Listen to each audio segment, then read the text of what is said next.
చూడు.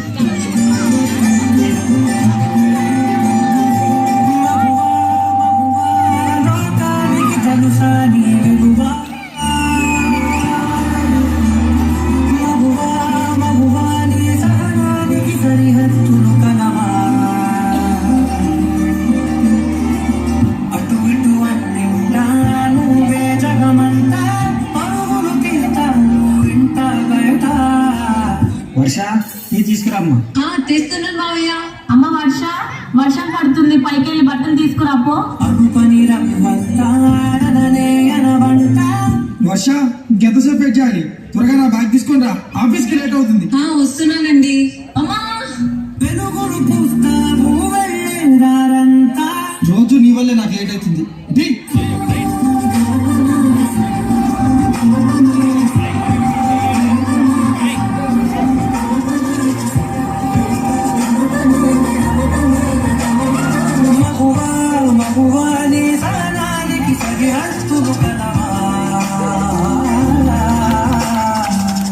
ఒక అమ్మాయి తప్పు చేసిందని తిట్టేస్తా, కొట్టేస్తా, పొడి చేస్తా అని మనం తిట్టినా, కొట్టినా, పొడిచినా, యాసిడ్ పోసినా అందరూ ఒకలా ఉండరు అనుకునే పిచ్చి వాళ్ళు.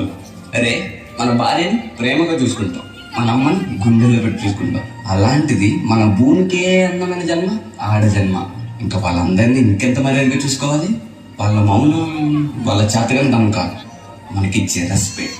వాళ్ళు ఒక్కసారి మనం అనుకోకుండా నేను అనుకుంటే ఇక్కడ మనం ఎవ్వరు ఉండం. ఎందుకంటే మనందరం ఆడవాళ్ళ కడుపు నుంచి వచ్చిన వాళ్ళం. ఒక్క క్షణం ఆడది మీ కళ్ళ ముందు కనిపించకపోతే అబ్బా ఇప్పుడు ఈ బట్టలంతా ఉతికి ఇల్లంతా చదరాలా?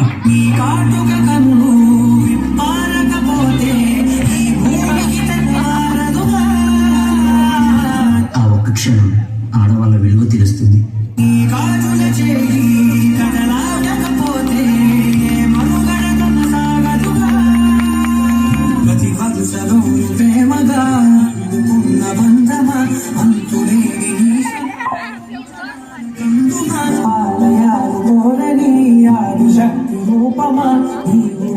జగతిలో దీపమే వెలుగునా, ప్రియమగు పాలనలో ప్రతి ఒక్క మగవాడు పసివాడేగా. ఎందరి పెరుగులలో ఏ చిరునవ్వున్నా ఆ సిరి మెరుపులకు నువ్వేగా.